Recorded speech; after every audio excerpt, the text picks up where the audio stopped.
Alright mga kaibigan, konting kaalaman at konting tutorial para sa paglinis na makina ng grass cutter.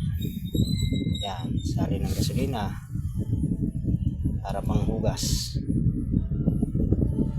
Yan, kalasin ng takip ng strainer. Sumunod ang hose ng gasolina ng tangke, hose ng tangke. Yan, patuluin yung natirang gasolina. Ayan, napakarumi, hugasan. Sunod ang air cleaner, plastic cover ng air cleaner. Yan, tanggalin ang tornilyo ng air cleaner. Sunod yung goma. Importante po yung mga gomang yan, kaibigan. 4 po yan.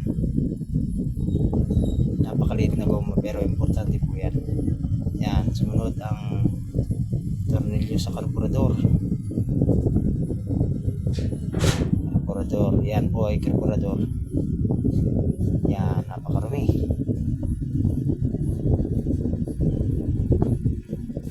Sumunod, yan, goma ng spark plug.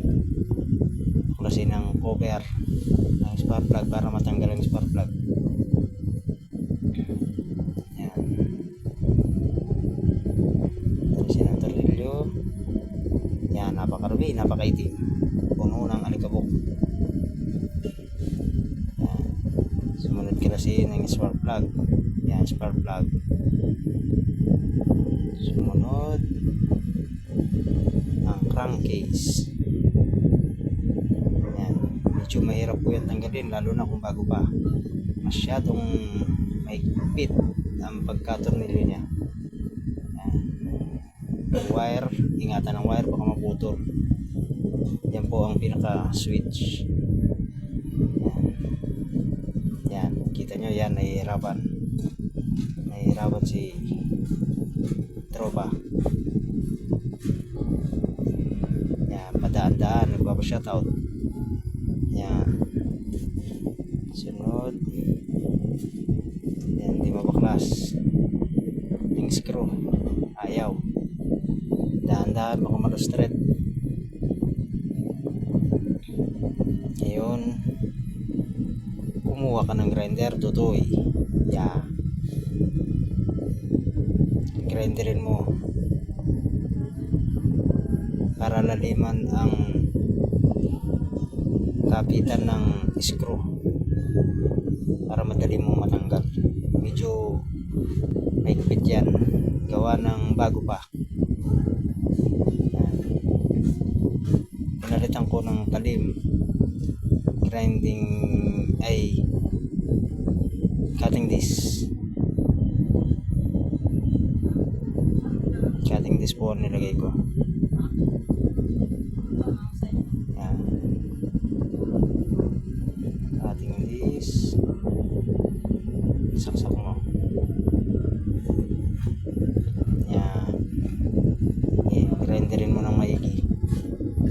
Hindi naman po kailangan sagad ang pag-grinder niyan, parang bibigyan mo lang daan yung screw para madali siyang ikutin o pihitin. Yan, ibitin mo ng paa. Nilagyan mo ng basahan, gawa po ng madulas dahil sa gasolina na may halong tuti. Yan, ikot.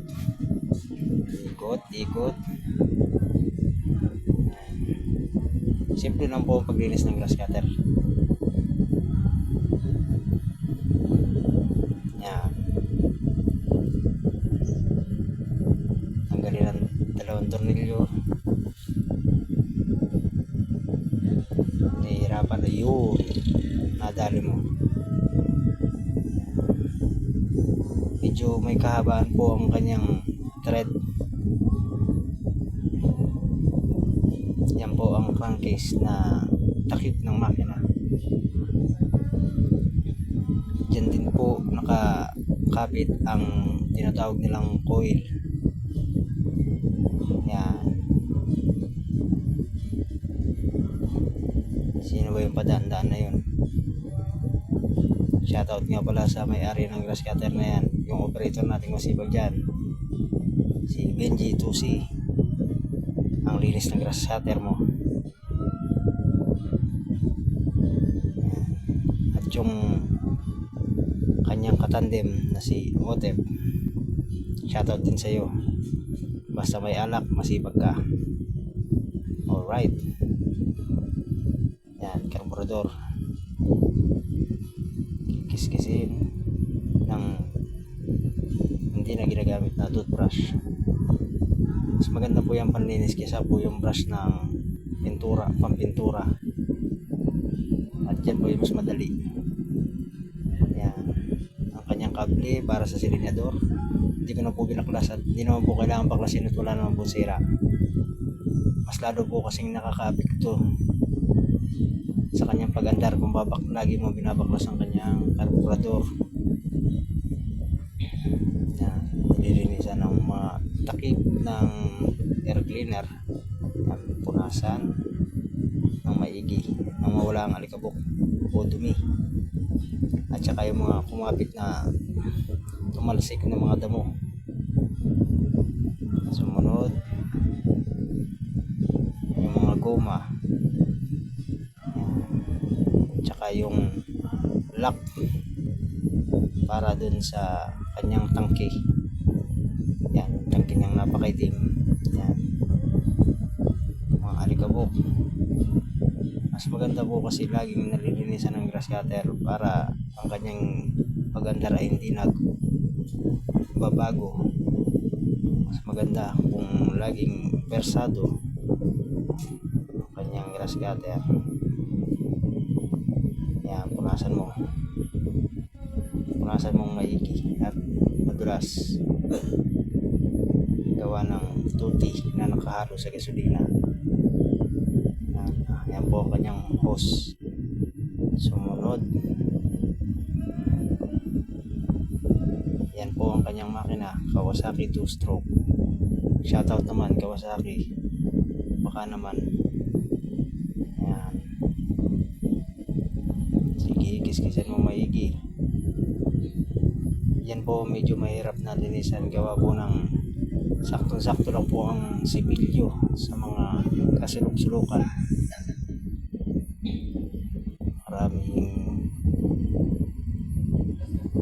Maraming alikabok at mga dumikit na damo, yung mga tumalsik. Yan, yung itim pong yan po ang kanyang tambucho.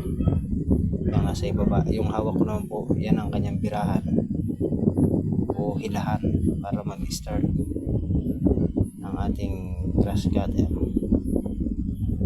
Yung nasa harap, yan po yung parang umiikot niya. Yan, kiskisin mong maigi.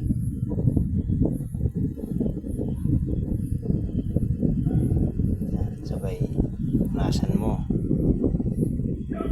lahat ng kasulok-sulukan para hindi mo o magbara ang mga dumi na kumapit.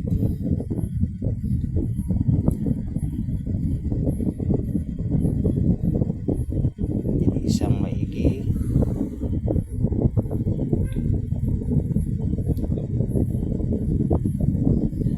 Loob, labas, sa gilid, sa taas, sa ibaba. Kailangan ay malinis para magandang tingnan, magandang gamitin. Mas maigi laging malinis para laging persado ang kanyang hatak na pag-ikot. Yan.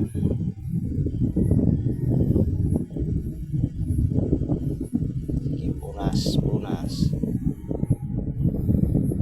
Ganyan lang po kadali ang paglinis niyan. Tatanggalin mo lang po. Mas maganda po hindi mo napapatagalin ang paglinis. Huwag nang paabutin ng matagal na panahon para hindi mahirap tanggalin ang mga nanikit na dumi. Yan. Yan po ang kanyang tambutso.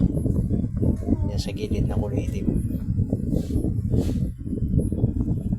Yan, ilagay uli ang spark plug.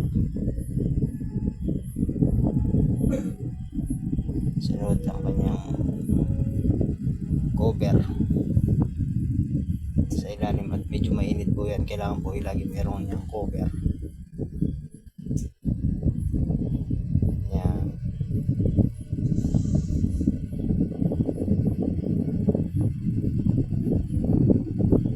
Sunod. Uy. Kailangan linisan ang kanyang crankcase. Napakaitim. Yan. Sa loob ng crankcase.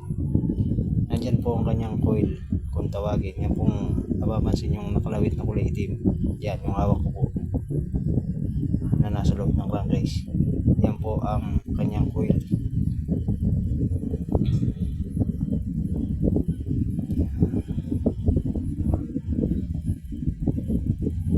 Sa labas. Kiss. Sige. Hanggang sa pumuti. Yan. Sabay punasan. Punasan na maigi. Para hindi dumikit yung maitim. Kuwat labas. Yan.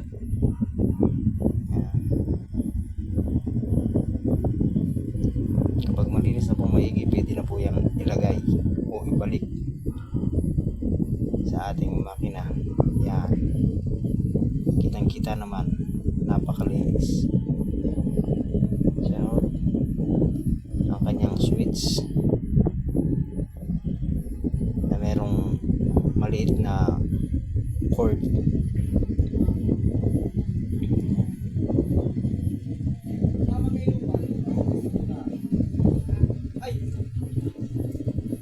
Yan. Balik sa dati.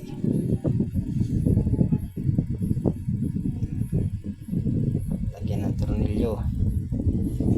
Ang tornilyo po niyan ay 4.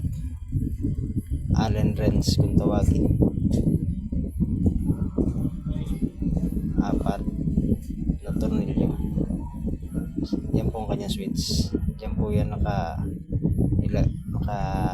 pwestong sa ibabaw sa tapat ng tangke. Yan ang kanyang switch. Yan. Siya po ay nakarekta sa crankcase. Nakaipit po sa mga Allen wrench. Yan. Sunod. Ay, meron pa palang isa. Yan.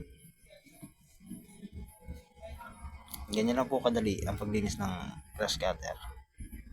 Ilagay mo ang goma para takpan ang kanyang spark plug.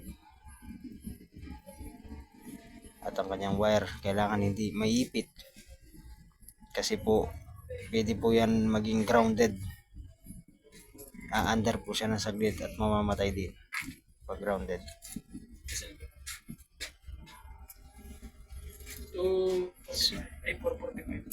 Sunod ang karburador. Ang kanyang karburador. Yan.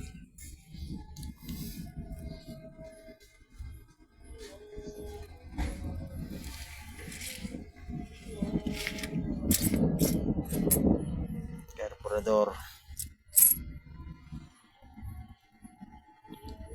At ang kanyang tangke na lalagyan ng gasolina. Yan, huwag pong kalimutang ilagay yung mga goma at ang kanyang hose. Hindi ko na po binaklas ang hose dyan kasi hindi naman po siya kailangan baklasin na. Sa kanyang tangke. Sunod ang kanyang lock sa tangke. Yung parang latang kulay itim. Tapos strainer at ang takip. Yan, punasan mo. Yan. Sunod ang kanyang air cleaner. Air cleaner. Yan. Yan po yan nakarekta sa karburador.